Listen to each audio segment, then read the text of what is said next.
Utterly riveting North Korea, murder in the family review. CCTV footage doesn't get much more extraordinary than what was captured in the check-in area of Kuala Lumpur International Airport on 13 February this year. A shortish, roundish man walks towards one of those self-check-in kiosks to get his boarding pass. This is where it happens. Some kind of incident. It's a way off, and not very clear, but when the footage is zoomed in, we can see more. Two women approach the man, one puts something that looks like a cloth over his mouth. Then they walk calmly off. It's all over in a few seconds.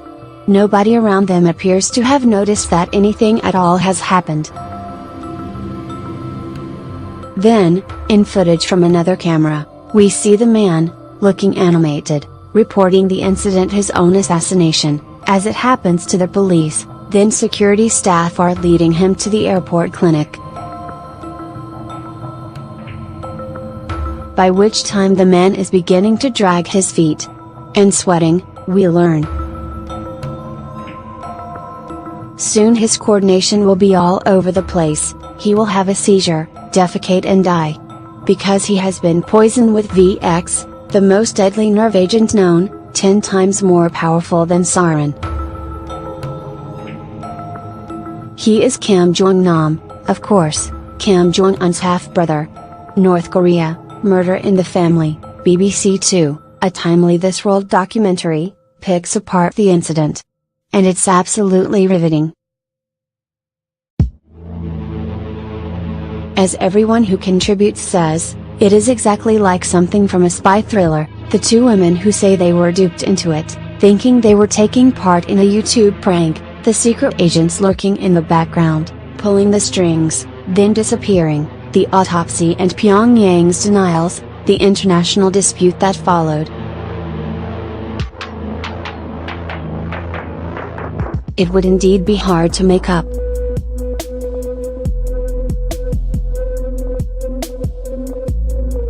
And it's also about the context in which it happened.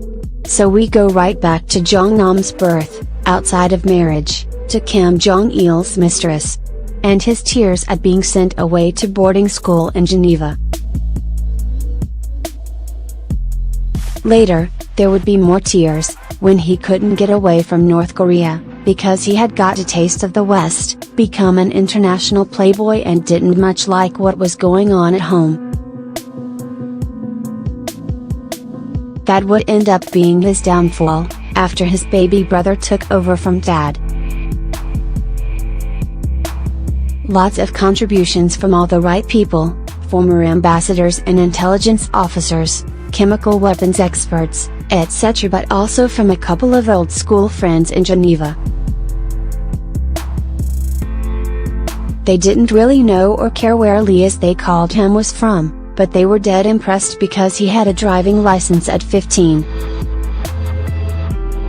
Nice detail about Jong-nam's early life at home, too, where someone would go through the rice sack, grain by grain, picking out any that were irregular or broken, in case daddy dropped in for tea. Only perfect rice for the supreme leader.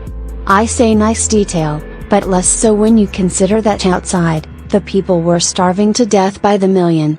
Or being publicly executed.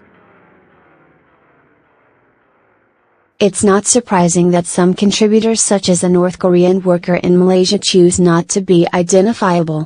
He's probably thinking of checking in at the airport in future, and his nerves. And, of course, the film has unwittingly taken on extra significance and poignancy over the past days.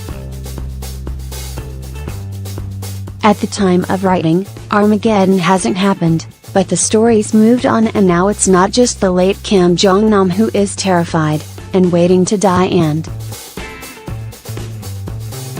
the end of the world is coming in Valkryien, Channel 4, and now all online. Well, it is according to Leaf, a doomsday survivalist type, who thinks that power failure rather than Kim Jong-un or Don Dumbass is the big threat. That's why he has a bunker in a disused Oslo underground station. Ravn, a doctor who once treated Leaf for something, has a laboratory down there. Echoes of another underground laboratory perhaps, but Ravn's not cooking crystal meth, he's messing about with blood and rats, presumably there's a plentiful supply down there. Something to do with the illness that recently killed his wife perhaps. Or did it? He admitted the coffin was empty at the funeral. Is it an underground hospital as well? Anyway, here's another patient, who has been shot in the stomach during a botched robbery, of negation 60 meters, which is also here. It's bloody, intense, subversive, underground in every sense. Ravn is an intriguing character, angry and troubled, full of secrets. Meanwhile, the Oslo T-Bane trains rumble by. Yup, I'm getting on, for the ride.